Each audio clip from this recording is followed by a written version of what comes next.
Ismaila Rasaq, widely recognized by his street name Adia, was a figure who gained both fear and notoriety in different parts of Lagos. His name became strongly associated with a wave of criminal activities that left many communities unsettled. Adia was not just an ordinary street figure, he was deeply involved in a brotherhood popularly known as the Lord Confraternity, a group that had a significant presence in many parts of southwest Nigeria. Within this group, Adia was more than just a member. He rose to a commanding position, eventually becoming the second in command around Abraham Adesanya College of Education and its surrounding areas. Reports linked Adia to a number of robbery incidents that shook places like Eiye, Okokomeko, Ojo, and Ajambody. What made his operation stand out was his unusual method of attack. Unlike many others, Adia often relied on motorcycles as his main tool of mobility. He would arrive swiftly, target his victims, and disappear within seconds. This unique pattern made him very difficult to catch and added to the fear surrounding his name. His choice of targets was also quite specific. Restaurants, bars, and warehouse shops were said to be his main focus. These were places where money and valuables could be quickly accessed, and Adia always made sure his operations were carried out with speed and precision. His ability to carry out these activities and still maintain his position in the brotherhood earned him a reputation as both a daring street operator and a respected figure within his circle. But Adia's activities did not stop at robberies. Within the confraternity itself, he was known as a tough and dedicated fighter whenever disputes or clashes broke out with rival groups. Allegations suggested that he played a major role in several violent confrontations, particularly around the Ojo axis, where rival confraternities often contested for dominance. His commitment to the brotherhood made him an indispensable figure, one who was often called upon whenever conflicts needed a strong hand. Beyond his direct involvement, Adia also influenced a new generation of younger members who looked up to him as a mentor. He was regarded as a godfather figure to several well-known names within the Lord Confraternity, including individuals such as Sholly Okoko Danger and Boba Fella, who would later become notorious in their own right. His guidance and backing gave these younger men confidence and protection, further strengthening the influence of their group in Lagos and beyond. Through his lifestyle and actions, Ismaila Rasaq, alias Adia, carved a name for himself that still echoes whenever stories of cultism and street crime in Lagos are told. His rise within the brotherhood, his daring method of operation, and his role as a mentor to upcoming members all combined to make him one of the most talked about figures of his era. The fact that Ismaila Rasaq, also known as Adia, was considered a senior figure and even a godfather to the likes of Sholly Okoko Danger, speaks volumes about the level of influence and reputation he carried. If Sholly later became widely feared in Lagos, then Adia's position above him in the hierarchy only highlighted how powerful and notorious he had been in his own time. On July 28, 2019, Adia's long run from the law finally came to an end. For years, his name had been on the police wanted list, and officers had been actively searching for him as he constantly evaded arrest. That day, under the leadership of Chief Superintendent of Police CSP Kazeem Abond, the Lagos State Police moved in and successfully apprehended him. His capture was the result of months of intelligence gathering and careful tracking. When brought in for questioning, Adia eventually admitted to his involvement in a robbery incident that had taken place at a sports betting shop in Eiye on June 11 of the same year. According to his confession, he did not act alone. He had worked with 3 other associates, and together they carried out the operation, taking away money and valuables, including mobile phones, from unsuspecting individuals. One of the strongest pieces of evidence against him was the security footage retrieved from the scene. When the video was played during interrogation, Adia confirmed that it was indeed him in the recording. He was clearly seen carrying what was described as a locally made firearm, which matched the account he later gave in his statement. Interestingly, Adia also revealed what had happened to his partners in crime. He claimed that the 3 men who joined him in the Eiye operation had later lost their lives during an encounter with security operatives. This meant that he was the only surviving member of that crew, a fact which left him exposed and without the protection of his former associates. The story of how the police managed to track him down carried another twist. Reports suggested that one of his own confraternity members, someone from within the Lord group, had secretly tipped off the authorities about his activities. The betrayal was said to have come after a bitter disagreement over how proceeds from their operations were being used. Adia had allegedly diverted a large portion of the funds to finance his father's burial, a decision that did not sit well with some of his peers. The conflict grew, and in the end, it was this internal fallout that led to his downfall. With Adia out of the picture following his arrest, the leadership void within the gang quickly needed to be filled. That was when Sholly Okoko Danger stepped into the spotlight. As Adia's protégé, Sholly already had a reputation of his own, but now he was positioned to fully take charge. Under his leadership, the gang continued their activities, and over time, Sholly's name began to carry the same weight of fear and recognition that Adia's once did. It was during this period that Sholly started building his own legacy, cementing himself as one of the most talked about figures in the underworld of Lagos. The arrest of Adia marked the end of one chapter but also opened the door to another. While the police celebrated the capture of a man who had long been on their radar, the streets soon began to whisper about the rise of a new name, one that would later dominate the narrative in the same way his predecessor once had. When Sholly Okoko Danger stepped into the position of leadership after the arrest of his former mentor, Ismaila Rasaq, it quickly became clear that his style of leadership was very different.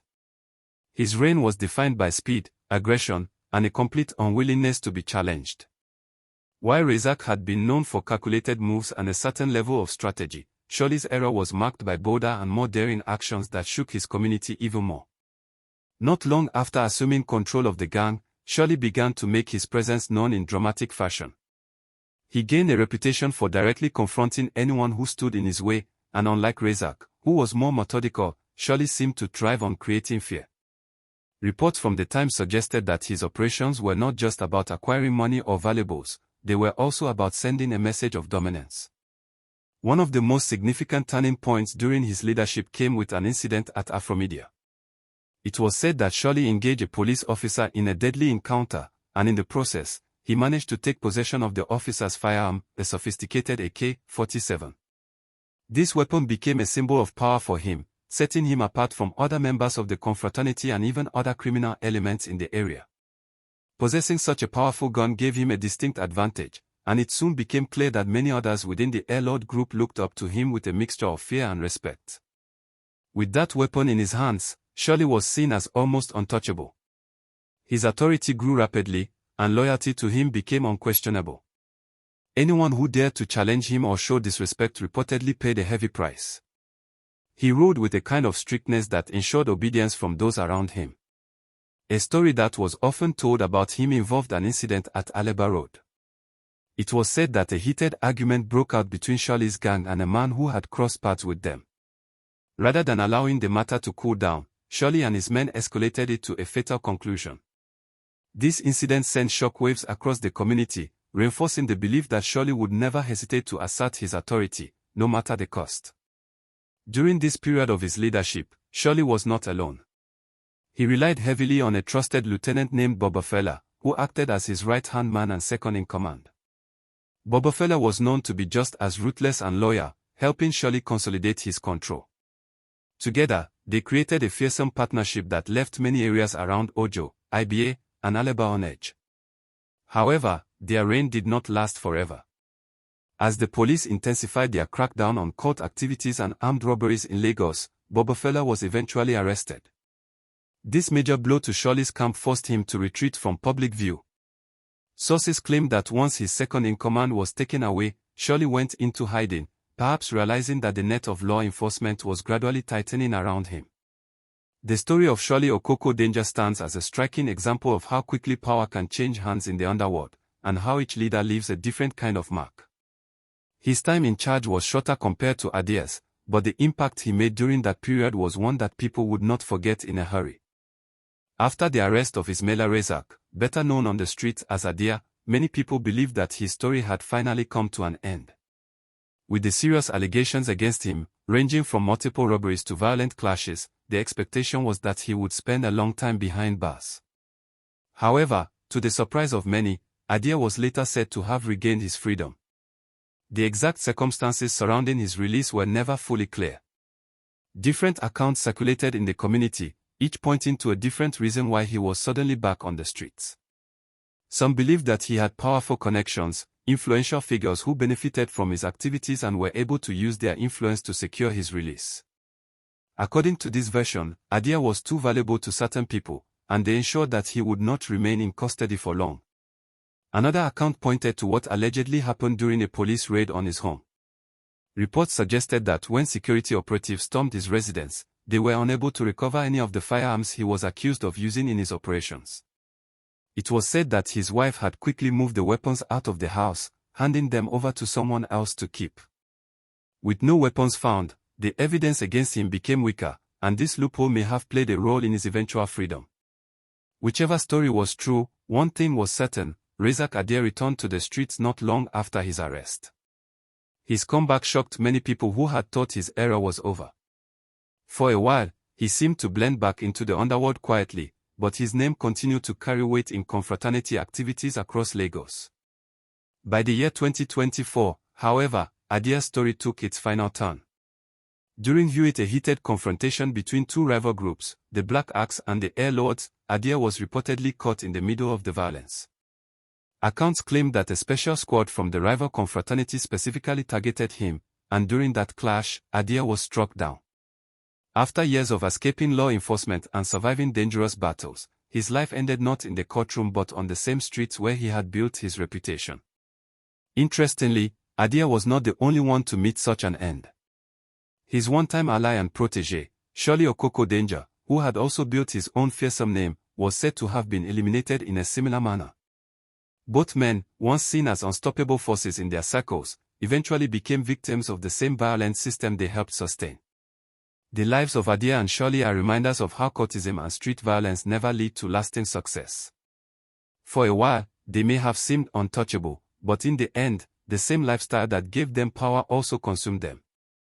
Their stories underline a simple but powerful truth: violence and crime only bring destruction, not just to the individuals involved but also to their families and communities. This is why it is important for young people to say no to cultism. It may appear glamorous in the beginning, but the end is often filled with pain, loss, and regret. True peace and success come from choosing the right path, through education, hard work, and positive living. Let us embrace peace, unity, and progress, and learn from the cautionary tales of men like Adia and Sholly Okoko Danger.